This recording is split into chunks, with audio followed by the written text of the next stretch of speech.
요한복음 12장 31에서 50절 말씀입니다. 이제 이 세상에 대한 심판이 이르렀으니 이 세상의 임금이 쫓겨나리라. 내가 땅에서 들리면 모든 사람을 내게로 이끌겠노라 하시니 이렇게 말씀하시면 자기가 어떠한 죽음으로 죽을 것을 보이심이로라. 이에 무리가 대답하되 우리는 율법에서 그리스도가 영원히 계신다 함을 들었거늘 너는 어찌하여 인자가 들려야 하리라 하느냐? 이 인자는 누구냐? 예수께서 이르시되 아직 잠시 동안 빛이 너희 중에 있으니 빛이 있을 동안에 다니어 어둠에 붙잡히지 않게 하라. 어둠에 다니는 자는 그 가는 곳을 알지 못하느니라. 너희에게 아직 빛이 있을 동안에 빛을 믿으라. 그리하면 빛의 아들이 되리라. 예수께서 이 말씀을 하시고 그들을 떠나가서 숨으시니라. 이렇게 많은 표적을 그들 앞에서 행하셨으나 그를 믿지 아니하니 이는 선지자 이사야의 말씀을 이루려 하심이라. 이르되 주여, 우리에게서 들은 바를 누가 믿었으며 주의 팔이 누구에게 나타났나이까? 하였더라. 그들이 능히 믿지 못한 것은 이 때문이니 곧 이사야가 다시 일렀으되 그들의 눈을 멀게 하시고 그들의 마음을 완고하게 하셨으니 이는 그들로 하여금 눈으로 보고 마음으로 깨닫고 돌이켜 내게 고침을 받지 못하게 하려 함이라 하였음이더라. 이사야가 이렇게 말한 것은 주의 영광을 보고 주를 가리켜 말한 것이라. 그러나 관리 중에도 그를 믿는 자가 많되 바리새인들 때문에 드러나게 말하지 못하니 이는 출교를 당할까 두려워함이라. 그들은 사람의 영광을 하나님의 영광보다 더 사랑하였더라. 예수께서 외쳐 이르시되 나를 믿는 자는 나를 믿는 것이 아니요 나를 보내신 이를 믿는 것이며 나를 보는 자는 나를 보내신 이를 보는 것이니라. 나는 빛으로 세상에 왔나니 물은 나를 믿는 자로 어둠에 거하지 않게 하려 함이로라. 사람이 내 말을 듣고 지키지 아니할지라도 내가 그를 심판하지 아니하노라. 내가 온 것은 세상을 심판하려 함이 아니요 세상을 구원하려 함이로라. 나를 저버리고 내 말을 받지 아니하는 자를 심판할 이가 있으니 곧 내가 한 그 말이 마지막 날에 그를 심판하리라. 내가 내 자의로 말한 것이 아니요 나를 보내신 아버지께서 내가 말할 것과 이를 것을 친히 명령하여 주셨으니 나는 그의 명령이 영생인 줄 아노라. 그러므로 내가 이르는 것은 내 아버지께서 내게 말씀하신 그대로니라 하시니라. 사랑하는 형제 여러분, 3월 31일 수요일 고난주간 저녁 묵상에 오신 것을 환영합니다. 세상 죄를 지고 가는 어린 양으로 오신 예수님께서는 이번 6월절에 그 대속사역을 하시기 위하여서 일요일에 예루살렘에 입성하셨습니다. 월요일에는 예루살렘 성전 권력의 타락을 꾸짖으시고 화요일에는 성전 권력의 도전으로 진리 논쟁에서 완승하시고 성전 파괴와 예루살렘의 멸망을 예언하십니다. 수요일 행적으로 추측되는 것으로 헬라인의 예방을 받으시고는 고난당하실 것을 결단하심으로써 하나님께 영광을 올려드렸더니 하늘에서 하나님의 음성이 들려서 영광스럽게 하리라고 하셨습니다. 모인 사람들 들으라고 들려주신 음성이죠. 모래 십자가를 지실 때에 그때는 다들 도망치겠지만 부활과 승천 후에는 다시 모여서 주님을 따르게 될 것입니다. 그 결과까지 최후의 심판까지를 결정짓는 것이 예수님의 죽음이기에 이렇게 말씀을 하십니다. 31절 이제 이 세상에 대한 심판이 이르렀으니 이 세상의 임금이 쫓겨나리라. 내가 땅에서 들리면 모든 사람을 내게로 이끌겠노라 하시니 이렇게 말씀하시면 자기가 어떠한 죽음으로 죽을 것임을 보이심이로라. 네, 이 말씀은 예수님의 죽임 당하심의 모양과 죽음의 의미와 죽음의 결과를 다 말씀하신 것입니다. 예수님은 십자가에 매달려 죽으실 것을 이미 알고 계셨습니다. 예수님의 죽음은 이 세상 임금 즉 마귀에 대한 완전한 심판이요 예수님의 승리가 될 것이고 믿는 자의 구원이 됩니다. 왜냐하면 예수님은 죄가 없으신 분이시며 자기 생명을 내어드려서 죄인들을 구원해달라고 기도하시기 때문입니다. 죄 없는 자를 죽인 마귀는 심판을 피할 수 없죠. 그래서 십자가는 마귀를 심판하는 결정타입니다.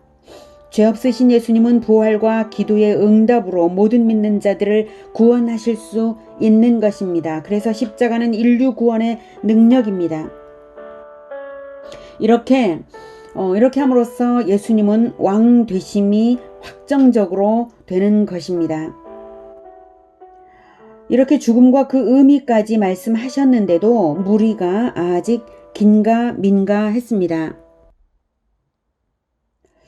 34절에 이에 무리가 대답하되 우리는 율법에서 그리스도가 영원히 계신다함을 들었거늘 너는 어찌하여 인자가 들려야 하리라 하느냐. 이 인자는 누구냐. 네, 방금 하늘에서 들린 음성을 자기들 귀로 똑똑히 들었는데도 불구하고 자기들의 메시아관을 버리지 못하고 자기들 방식의 그리스도가 되어주기를 바라는 대중들입니다. 율법에서 그리스도가 영원히 계신다함을 들었거늘. 네, 이것은 성경 전체적으로 그리스도는 다윗의 후손이고 영원한 왕이라고 말하는 것에 이스라엘 사람들이 익숙해져 있어서 그리스도는 자기들의 정치적 왕이 되어야 한다고 생각하는 것이죠. 그런데 너는 어찌하여 인자가 들려야 하리라 하느냐. 네, 왜 매달려 죽임 당한다고 하십니까? 죽음을 당한다는 것은 말도 안 됩니다. 이렇게 생각하는 것이죠. 이 인자는 누구냐? 네, 인자가 예수님 자신을 말한다는 것은 대중도 이제는 알고 있습니다. 그런데 자기들이 생각하는 정치적 그리스도와 예수님이 말씀하시는 고난의 그리스도가 다르니까 그 그리스도가 이 그리스도냐, 도대체 뭐냐 믿을 수가 없다 이거죠. 예수님이 인자 즉 성육신 하신 이유는 죽기 위해 성육신 하신 것인데 대중은 왕이 되기 위해 태어났다고 생각하는 것입니다. 죽음을 거쳐야만 진정으로 영원한 왕이 되는 것을 생각지 못하는 것입니다. 구약 1500년 내내 생전에서 무수히 드려진 흠없는 어린 양의 죽음이 그리스도의 죽음을 예표한 가르침인데도 불구하고 전혀 그 진리를 깨닫지 못하는 것입니다. 여전히 깜깜한 어둠이죠. 그리스도께 오기는 왔는데도 말입니다. 고난을 못 받아들이면 어둠일 수밖에 없습니다. 예수님과 대중의 이해의 격차가 너무 컸으므로 이 문제는 부활 이후에나 깨달아질 것이어서 예수님은 상세한 설명 대신 빛이 있을 동안에 빛을 믿으라고 자신이 진리에 비친 것만 말씀하시고 자리를 피하십니다. 35절부터 예수께서 이르시되 아직 잠시 동안 빛이 너희 중에 있으니 빛이 있을 동안에 다녀 어둠에 붙잡히지 않게 하라. 어둠에 다니는 자는 그 가는 곳을 알지 못하느니라. 너희에게 아직 빛이 있을 동안에 빛을 믿으라. 그리하면 빛의 아들이 되리라.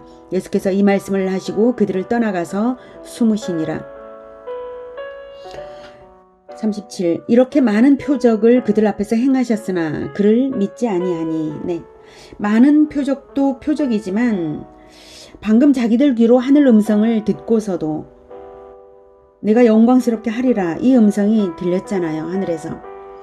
듣고서도 즉각적으로 그리스도를 전폭적으로 따르지 못하는 이유는 마음이 여전히 완고하기 때문입니다.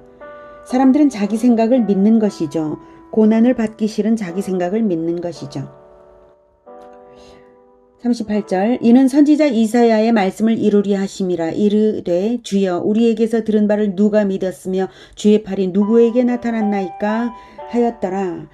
그들이 능히 믿지 못한 것은 이 때문이니 곧 이사야가 다시 일렀으되 그들의 눈을 멀게 하시고 그들의 마음을 완고하게 하셨으니 이는 그들로 하여금 눈으로 보고 마음으로 깨닫고 돌이켜 내게 고침을 받지 못하게 하려 함이라 하였음이더라. 네, 이 인용은 각각 이사야 53절과 이사야 6장의 인용인데요.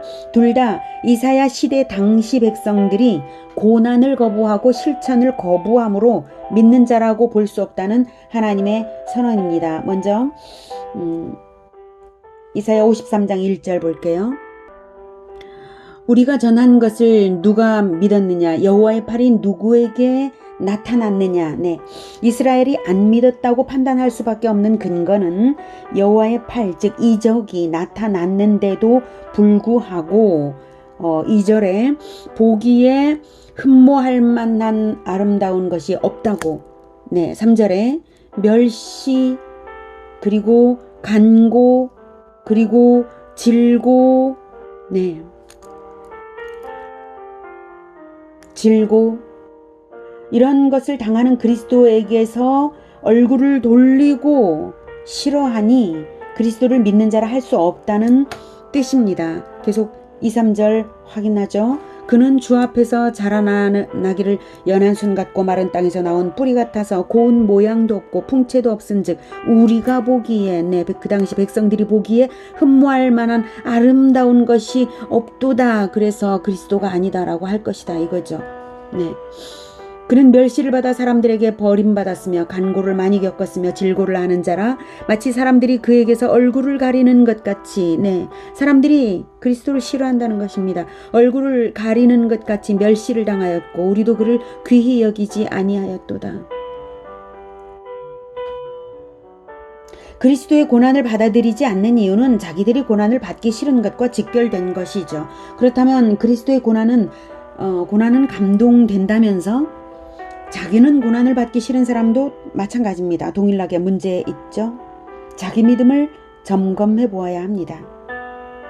이사야 6장 8에서 13절 보겠습니다.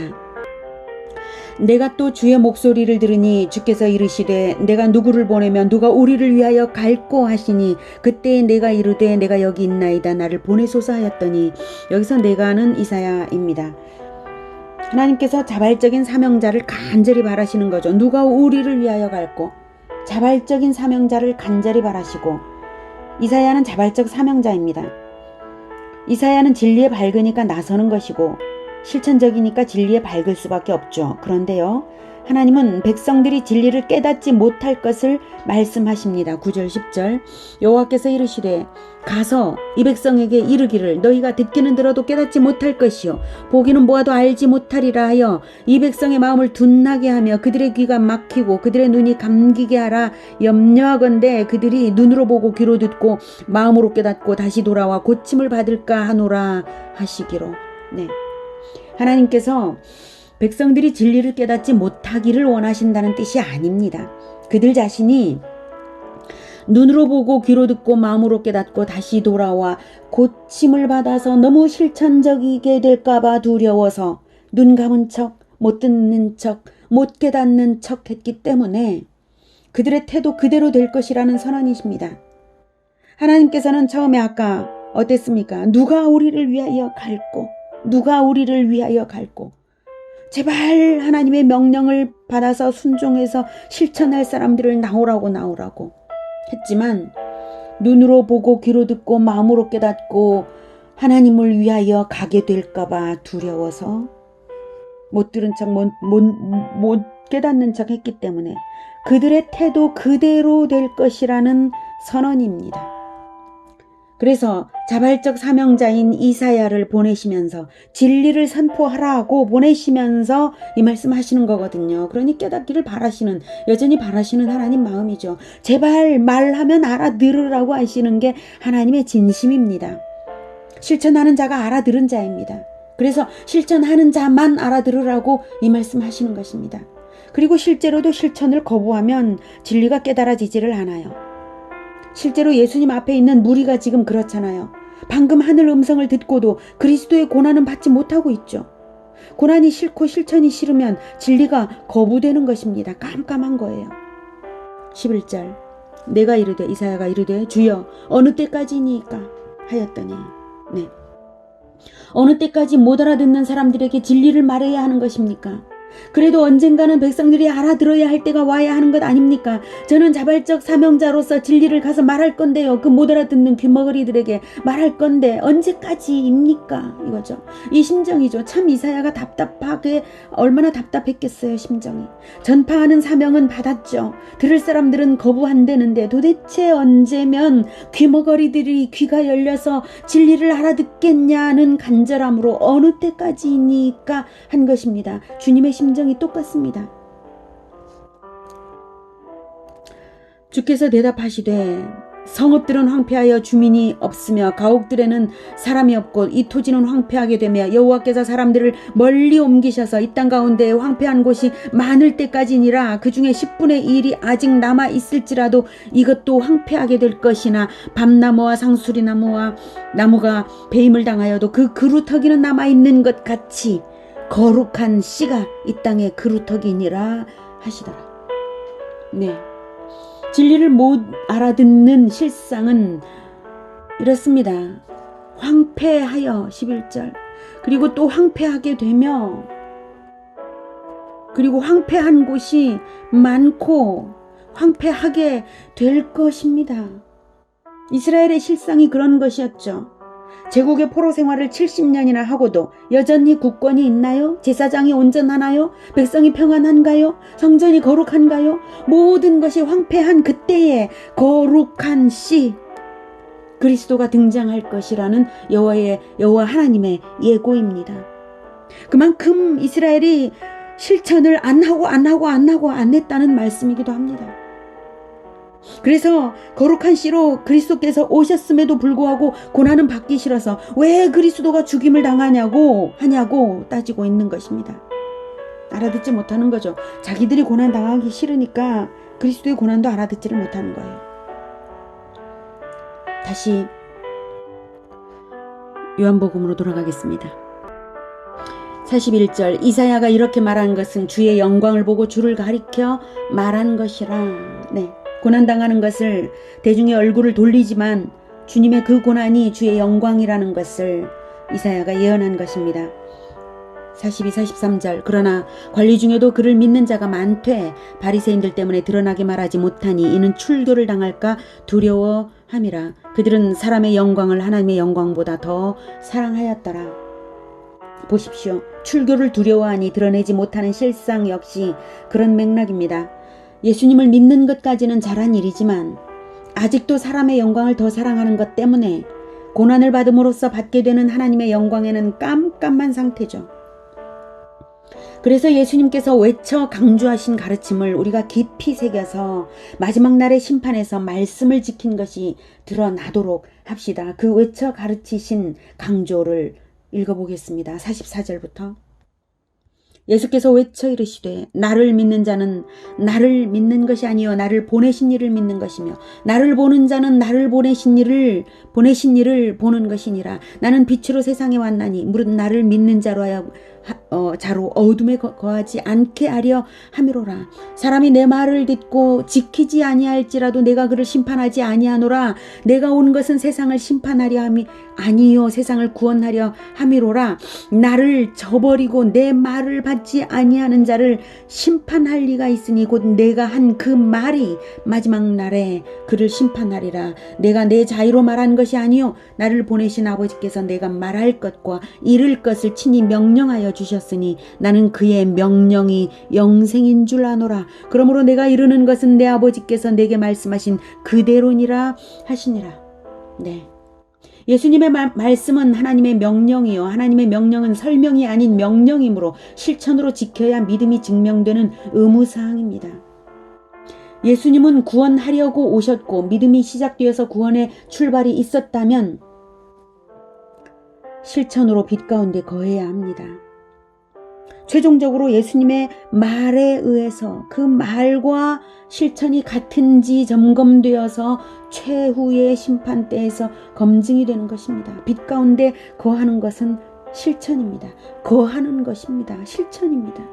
실천함으로써 진리 가운데 거하는 것입니다. 하나님의 명령이 영생입니다. 명령입니다. 명령에는 순종으로 영생을 받는 것입니다. 언약에는 믿음으로, 명령에는 순종으로. 이것이 구원의 시작과 결말입니다. 언약에는 믿음으로, 명령에는 순종으로, 그것이 빛 가운데 거하는 것입니다. 언제까지나 명령에는 순종으로, 고난을 받아들이면서 명령에는 순종으로 빛 가운데 거하시기를 축복합니다. 기도하겠습니다. 하나님, 고난의 종으로서 예수님을 보내주신 건 너무나 감사합니다. 이스라엘이 오래도록 실천하지 않는 그동안에도 하나님께서 그렇게 간절히 자발적인 사명자를 기다리고 기다리신 것을 참으로 다시 보면서 하나님의 그 마음이 느껴집니다. 우리의 실천을 얼마나 간절히 기다리시는지요. 예수님의 말씀이 하나님의 명령이니 예수님의 말씀을 명령으로 받아서 언약 백성으로 출발했으니 그 언약의 의무를 다 지키는 우리가 되게 주님 도와주시옵소서. 우리가 그 명령에 순종하여서 실천하겠습니다. 예수님이 고난을 받으셨듯이 우리도 고난을 받는 자가 되겠습니다. 주님, 우리가 그럴 수 있도록 주님 도와주시옵소서. 우리에게 진리의 눈 밝게 하여 주시옵소서. 예수 그리스도 이름으로 기도드립니다. 아멘.